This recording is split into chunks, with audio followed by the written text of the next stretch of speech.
ना आप सभी माताओं और बहनों को वट सावित्री व्रत की हार्दिक शुभकामनाएं।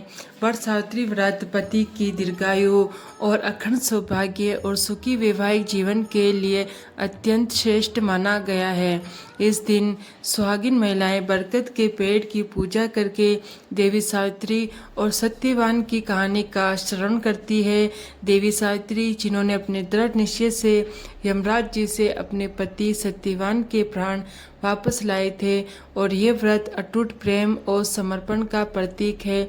तो आप सब भी अपने पति की दीर्घायु और अखंड सुहाग की कामना से इस व्रत कथा को श्रद्धा और विश्वास के साथ पूरा सुनिए।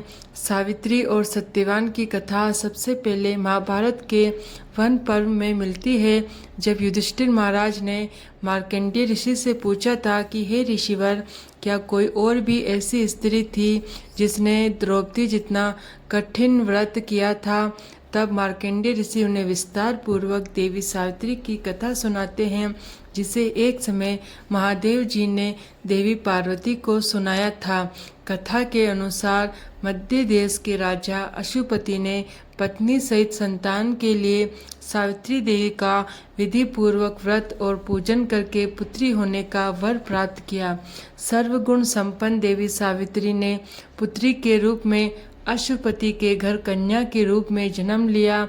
कन्या के युवा होने पर अशुपति ने अपने मंत्री के साथ सावित्री को अपना पति चुनने के लिए भेज दिया।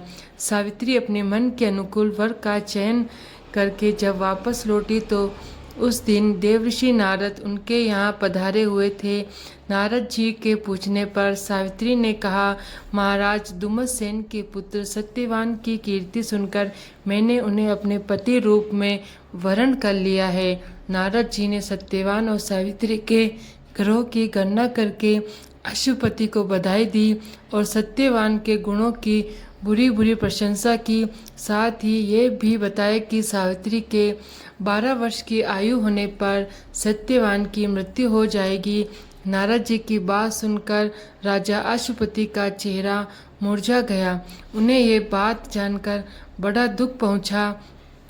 तब उन्होंने अपनी पुत्री सावित्री से किसी अन्य का अपना पति चुनने की सलाह दी, किंतु सावित्री ने उत्तर दिया कि पिताजी, कन्या होने के नाते जब मैं सत्यवान का वरण कर चुकी हूँ तो अब वह चाहे अल्पायु हो या दीर्घायु हो, मैं किसी अन्य को अपने हृदय में स्थान नहीं दे सकती हूँ।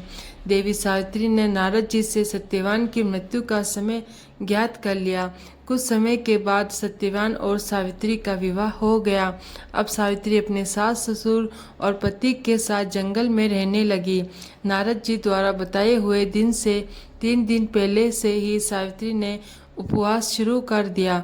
नारद जी द्वारा निश्चित तिथि को जब सत्यवान लकड़ी काटने के लिए वन को चले तो सास ससुर से आज्ञा लेकर सावित्री भी सत्यवान के साथ साथ चल पड़ी। सत्यवान वन में पहुंचकर लकड़ी काटने के लिए वृक्ष पर चढ़े। वृक्ष पर चढ़ने के बाद उनके सिर में भयंकर पीड़ा होने लगी। सत्यवान पेड़ से किसी तरह नीचे उतरे। सावित्री ने उन्हें वट के पेड़ के नीचे लिटाकर उनका सिर अपनी गोद में रख लिया। सावित्री समझ गई थी कि अब उनके पति की मृत्यु का समय नज़दीक आ रहा है, किंतु वे बिल्कुल भी विचलित नहीं हुई। देखते ही देखते यमराज जी ने ब्रह्मा जी के विधान की रूपरेखा को सावित्री के सामने स्पष्ट किया और सत्यवान के प्राणों को लेकर चल पड़े। कहीं कहीं पर कुछ कथाओं में ऐसा भी उल्लेख मिलता है कि वट वृक्ष के नीचे लेटे हुए सत्यवान को सांप ने ठस लिया था। सावित्री सत्यवान को वट वृक्ष के ही नीचे लिटाकर यमराज के पीछे पीछे चल पड़ी। पीछे आती हुई सावित्री को यमराज ने वापस लौट जाने का आदेश दिया, किंतु देवी सावित्री ने विनम्रता पूर्वक कहा कि महाराज, जहाँ पति जाते हैं वहीं पर पत्नी को भी जाना चाहिए। ये पत्नी धर्म है और ये ही मर्यादा है। ऐसा कहकर सावित्री यमराज के पीछे पीछे चलने लगी।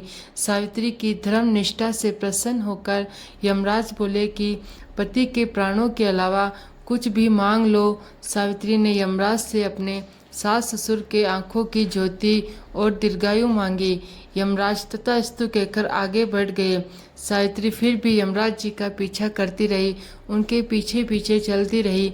यमराज ने अपने पीछे आती सावित्री से फिर वापस लौट जाने का आग्रह किया तो सावित्री बोली कि प्रभु, पति के बिना नारी के जीवन की कोई सार्थकता नहीं होती।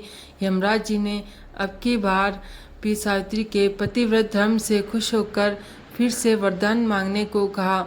इस बार उन्होंने अपने सास ससुर का खोया हुआ राज्य वापस दिलाने की प्रार्थना की। तब तथास्तु कहकर यमराज जी आगे चलने लगे। सावित्री अब भी यमराज जी के पीछे पीछे चलती रही।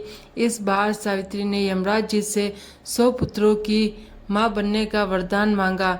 पहले की तरह ही तथास्तु कहकर जैसे ही यमराज जी आगे बढ़ने लगे, सावित्री हाथ जोड़कर खड़ी हो गई और कहने लगी, प्रभु, अभी अभी आपने मुझे 100 पुत्रों की माँ होने का आशीर्वाद दिया है, किंतु पति के बिना मैं माँ किस प्रकार बन सकती हूँ।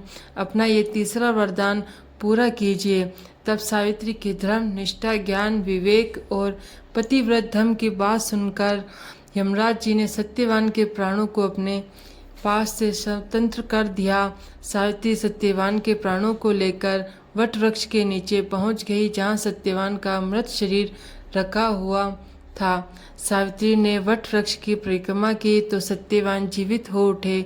तब सावित्री अपने पति सत्यवान के साथ अपने सास ससुर के पास पहुंची तो उन्हें नेत्र ज्योति मिल गई थी। इसके बाद उनका खोया हुआ राज्य भी उन्हें प्राप्त हो गया। आगे चलकर सावित्री 100 पुत्रों की माँ भी बन गई। इस प्रकार चारों दिशाएं सावित्री के पतिव्रत धर्म की पालना की कीर्ति से गूंज उठा। तभी से वट सावित्री व्रत रखने की परंपरा प्रारंभ हो गई है। अगर आपको ये हमारी ये कहानी पसंद आई है तो प्लीज़ हमारे चैनल मंत्रा पूजा को सब्सक्राइब करना ना भूलें। हरे कृष्णा।